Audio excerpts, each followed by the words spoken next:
श्री वामन पुराण 43वां अध्याय स्थानोतीत, स्थानुवट और सानिहत्य सरोवर के संबंध में प्रश्न और ब्रह्मा के हवाले से लोमहर्षण का उत्तर। स्थानोतीत में जाने तथा स्थानुवट के दर्शन से मुक्ति प्राप्ति होने की बात सुनने के बाद ऋषियों ने पूछा, महामुने, आप स्थानोतीत एवं स्थानुवट के महात्म तथा सानिहत्य सरोवर की उत्पत्ति और इंद्र द्वारा उसके धूल से भरे जाने के कारण का वर्णन करें। इसी प्रकार लिंगों के दर्शन से होने वाले पुण्य तथा स्पर्श से होने वाले फल और सरोवर के महात्म का भी पूर्ण वर्णन करें। लोमहर्षण जी बोले, मुनियों, आप लोग महान वामन पुराण को श्रवण करें, जिसका श्रवण कर मनुष्य वामन भगवान की कृपा से मुक्ति पा लेता है। एक समय ब्रह्मा के पुत्र सनत कुमार महात्मा बालखिल्य आदि ऋषियों के साथ स्थानुवट के पास बैठे हुए थे। महिषी मार्कंडे ने उनके निकट जाकर नम्रता पूर्वक सरोवर के महात्मा, उसके विस्तार और स्थिति के बारे में पूछा। मार्कंडे जी ने पूछा, सर्वशास्त्र विशारद महाभाग ब्रह्मपुत्र सनत कुमार, आप मुझसे सभी पापों को नष्ट करने वाले सरोवर के महात्मा को कहिए। श्रेष्ठ, स्थानोतीत के पास कौन कौन से तीर्थ दृश्य हैं और कौन कौन से अदृश्य है और कौन कौन से लिंग अत्यंत पवित्र हैं, जिनका दर्शन कर मनुष्य मुक्ति प्राप्त करता है। मुने, आप स्थानुवट के दर्शन से होने वाले पुण्य तथा उसकी उत्पत्ति के विषय में भी कहिए। बताइए, इनकी प्रदक्षिणा करने से होने वाले पुण्य, तीर्थ में स्नान करने से मिलने वाले फल एवं गुप्त तीर्थों तथा प्रकट तीर्थों के दर्शन से मिलने वाले पुण्य का भी वर्णन करें। प्रभु, सरोवर के मध्य में देवादिदेव स्थानु शिव किस प्रकार स्थित हुए और किस कारण से इंद्र ने इस तीर्थ को पुनः धूलि से भर दिया। आप स्थानोतीत का महात्मा, चक्र तीर्थ का फल और सूर्य तीर्थ तथा सोम तीर्थ का महात्मा, इन सबको मुझसे कहिए। महाभाग, सरस्वती के निकट शंकर और विष्णु के जो जो गुप्त स्थान हैं, उनका भी आप विस्तार पूर्वक वर्णन करें। देवादिदेव के महात्मा को आप भली भांति बताएं, क्योंकि ब्रह्मा की कृपा से आपको सब कुछ विदित है। लोमहर्षण जी ने कहा, मार्कंडे के वचन को सुनकर ब्रह्म स्वरूप महामुनि का मन उस तीर्थ के प्रति अत्यंत भक्तिपूर्ण होने से गदगद हो गया। उन्होंने आसन से उठकर भगवान शंकर को प्रणाम किया तथा प्राचीन काल में ब्रह्मा से इसके विषय में जो कुछ सुना था उन सब का वर्णन किया। सनत कुमार ने कहा, मैं कल्याण करता वरदानी महादेव ईशान को नमस्कार कर ब्रह्मा से कहे हुए तीर्थ की उत्पत्ति के विषय में वर्णन करूंगा। प्राचीन काल में जब महाप्रलय हो गया और सर्वत्र केवल जल ही जल हो गया एवं उसमें समस्त चर अचर जगत नष्ट हो गया, तब प्रजाओं के बीच स्वरूप एक अंड उत्पन्न हुआ। ब्रह्मा उस अंड में स्थित थे। उन्होंने उसमें अपने सोने का उपक्रम किया। फिर तो वे हजारों युगों तक सोते रहे। उसके बाद जगे। ब्रह्मा जब सोकर उठे तब उन्होंने संसार को शून्य को देखा। जब उन्होंने संसार में कुछ भी नहीं देखा, तब रजोगुण से आविष्ट हो गए और सृष्टि के विषय में विचार करने लगे। रजोगुण को सृष्टि कारक तथा सत्गुण को स्थिति कारक माना गया है। उपसंहार करने से समय में तमोगुण की प्रवृत्ति होती है, परंतु भगवान वास्तव में व्यापक एवं गुणातीत हैं। वे पुरुष नाम से कहे जाते हैं। जीव नाम से निर्दिष्ट सारे पदार्थ उन्हीं से ओतप्रोत है। वे ही ब्रह्मा है, वे ही विष्णु है और वे ही सनातन महेश्वर है। मोक्ष के ज्ञानी जिस मनुष्य ने उन महान आत्मा को समझ लिया, उसने सब कुछ जान लिया। जिस मनुष्य का अनंत बहुमुखी चित्त उन परमात्मा में ही भली भांति स्थित है, उनके लिए सारे तीर्थ एवं आश्रमों से क्या प्रयोजन। यह आत्मा रूपी नदी शील और समाधि से युक्त है। इसमें संयम रूपी पवित्र तीर्थ है, जो सत्य रूपी जल से परिपूर्ण है। जो पुण्य आत्मा इस नदी में स्नान करता है, वह पवित्र हो जाता है। पिए जाने वाले सामान्य जल से अंतरात्मा की शुद्धि नहीं होती। इसलिए पुरुष का मुख्य कर्तव्य है कि वह आत्मज्ञान रूपी सुख में प्रविष्ट रहे। महात्मा लोग उसी को ये कहते हैं शरीर धारण करने वाला देही जब उसे पा लेता है तब सभी इच्छाओं को छोड़ देता है। ब्राह्मण के लिए एकता, समता, सत्यता, मर्यादा में स्थिति, दंड विधान का त्याग, क्रोध न करना एवं सांसारिक क्रियाओं से विरागी धन है। इनके समान उनके लिए कोई अन्य धन नहीं है। द्विजोत्तम, मैंने थोड़ी मात्रा में तुमसे यह जो ज्ञान के विषय में कहा है, इसे जानकर तुम निसंदेह परम ब्रह्म को प्राप्त करोगे। अब तुम परमात्मा ब्रह्म की उत्पत्ति के विषय में सुनो। उस नारायण के विषय में लोग इस श्लोक का उदाहरण दिया करते हैं। आप जल ही को नार एवं परमात्मा को तनु, ऐसा हमने सुन रखा है। वे परमात्मा उसमें शयन करते हैं जिससे वे शब्द व्युत्पत्ति से नारायण शब्द स्मरण किए गए हैं। जल में सोने के बाद जाग जाने पर उन्होंने जगत को अपने में प्रविष्ट जानकर अंड को तोड़ दिया। उससे ओम शब्द की उत्पत्ति हुई। इसके बाद उससे पहली बार भू, दूसरी बार भुवा एवं तीसरी बार स्वा की उत्पत्ति ध्वनि हुई। इन तीनों का नाम क्रमशः मिलकर भू भव स्वा हुआ। उस सविता देवता का जो वरेण्य तेज है वह उसी से उत्पन्न हुआ। अंड से जो तेज निकला उसने जल को सुखा दिया। तेज से जल के सूखे जाने पर शेष जल कलल की आकृति में बदल गया। कलल से बुद्ध हुआ और उसके बाद वह कठोर हो गया। कठोर हो जाने के कारण वह बुद्ध भूतों को धारण करने वाली धरनी बन गया। जिस स्थान पर अंड स्थित था वहीं सन्निहिति नाम का सरोवर है। तेज के आदि में उत्पन्न होने के कारण उसे आदित्य नाम से कहा जाता है। फिर सारे संसार के पितामह ब्रह्मा अंड के मध्य में उत्पन्न हुए। उस अंड का उल्ब गर्भ का आवरण मेरु पर्वत है एवं अन्य पर्वत उसके जरायु झिल्ली माने जाते हैं। समुद्र एवं सहस्त्रों नदियां गर्भ के जल हैं।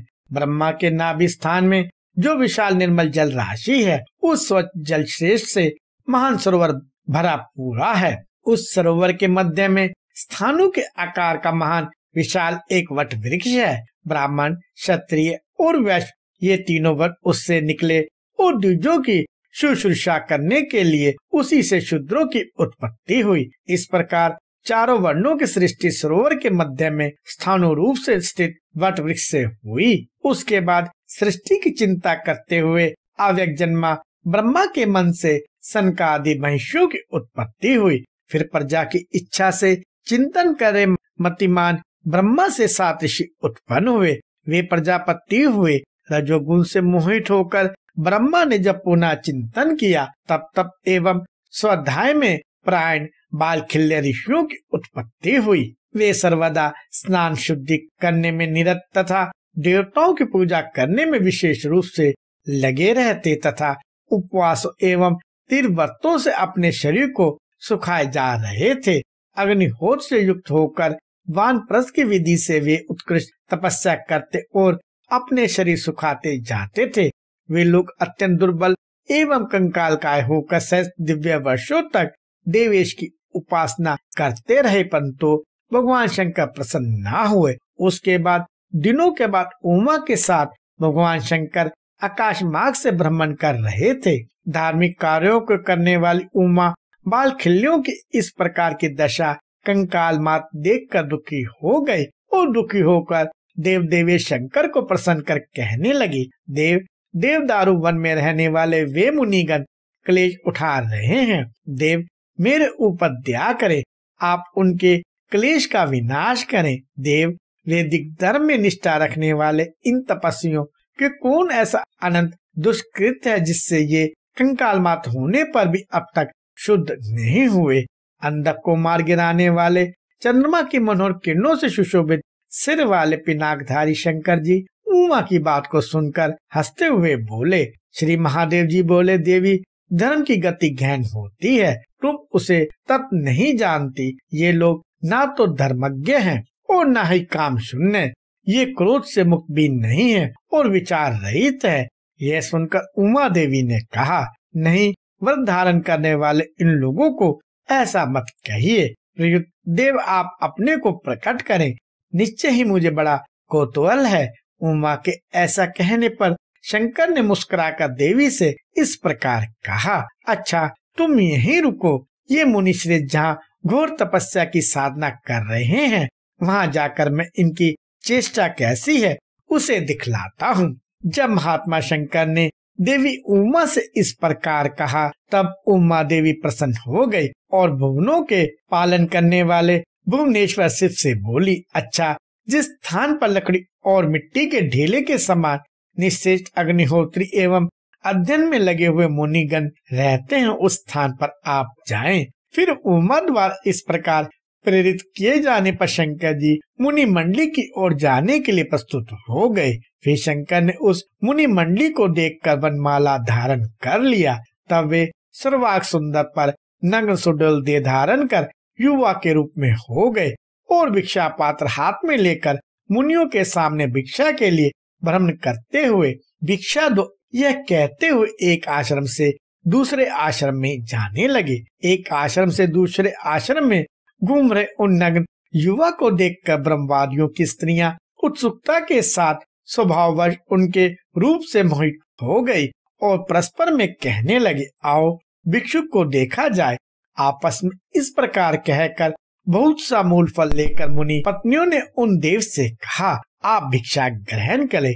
उन्होंने भी अत्यंत आदर से उस भिक्षा पात्र को फैलाकर सामने दिखाकर कहा, तपोवन वासिनियों भिक्षा दो दो, आप सबका कल्याण हो।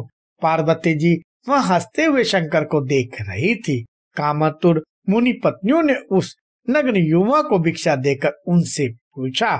मुनि पत्नियों ने पूछा, तापस आप किस व्रत के विधान का पालन कर रहे हैं जिसमें वनमाला से विभूषित हृदयहारी तपस्वी का सुंदर स्वरूप धारण कर नग्न मूर्ति बनना पड़ा है? आप हमारे हृदय के आनंद पर तापस हैं। यदि आप माने तो हम भी आपकी मनो अनुकूल प्रिया हो सकती हैं। उन्होंने तपस्वियों के इस प्रकार कहने पर हंसते हुए कहा, यह व्रत ऐसा है कि इसका कुछ भी रहस्य प्रकट नहीं किया जा सकता। सौभाग्यशालिनों, जहाँ बहुत से सुनने वाले हों वहाँ इस व्रत की व्याख्या नहीं की जा सकती, इसलिए यह जानकर आप सभी चली जाएं। उनके ऐसा कहने पर उन्होंने मुनि से कहा, मुने हम सब यह जानने के लिए एकांत में चलेंगे क्योंकि हमें महान कौतूहल हो रहा है। यह कहकर उन सभी ने उनको अपने कोमल हाथों से पकड़ लिया। कुछ काम से आतुर होकर कर्ण से लिपट गई और कुछ ने उन्हें भुजाओं में बांध लिया। कुछ स्त्रियों ने उन्हें घुटनों से पकड़ लिया। कुछ स्त्रियां उनके केश छूने लगी और कुछ उनकी कमर से लिपट गई एवं कुछ ने उनके पैरों को पकड़ लिया। मुनियों ने आश्रम में अपनी स्त्रियों की अधीरता देख मारो मारो इस प्रकार कहते हुए हाथों में डंडा और पत्थर लेकर शिव के लिंग को ही उखाड़ कर फेंक दिया। लिंग के गिरा दिए जाने पर भगवान शंकर अनृत हो गए। वे भगवान रुद्र उमा देवी के साथ कैलाश पर्वत पर चले गए।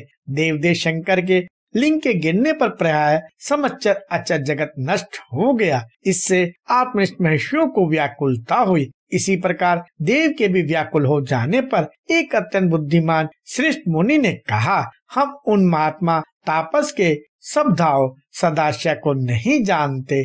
हम ब्रह्मा की शरण में चलें, यही उनकी चेष्टा रहस्य समझ सकेंगे। ऐसा कहने पर सभी ऋषि अत्यंत लज्जित हो गए। फिर वे लोग देवताओं से उपासित ब्रह्मा के लोक में गए। वहाँ देवेश ब्रह्मा को प्रणाम कर लज्जा से मुख नीचा कर खड़े हो गए। उसके बाद ब्रह्मा ने उन्हें दुखी देखकर यह वचन कहा, ओहो क्रोध करने से तुम सबका मन कलुषित हो गया है, इसलिए मूढ़ हो गए हो। मूढ़ बुद्धि वालों, तुम सब धर्म की कोई वास्तविक क्रिया नहीं जानते। अप्रिय कम करने वाले तापसों, धर्म के सारभूत रहस्यों को सुनो, जिसे जानकर बुद्धिमान मनुष्य शीघ्र ही कर्म का फल प्राप्त करता है। हम सबके इस शरीर में रहने वाला जो नित्य विभु परमेश्वर है, वह आदि अनंत रहित एवं महास्थानु है। विचार करने पर वह देह इस शरीर से अलग प्रतीत होता है। जिस प्रकार उज्जवल वर्ण की मणि भी आश्रय के अभाव से उसी रूप की भासती है, उसी प्रकार आत्मा भी मन से संयुक्त होकर मन के भेद का आश्रय कर कर्मों से ढक जाता है। उसके बाद कर्मवश वह स्वर्गीय तथा नारकीय भोगों को भोगता रहता है। बुद्धिमान व्यक्ति को चाहिए कि ज्ञान तथा योग आदि उपायों द्वारा मन का शोधन करे। मन के शुद्ध होने पर अंतरात्मा अपने आप निर्मल हो जाता है।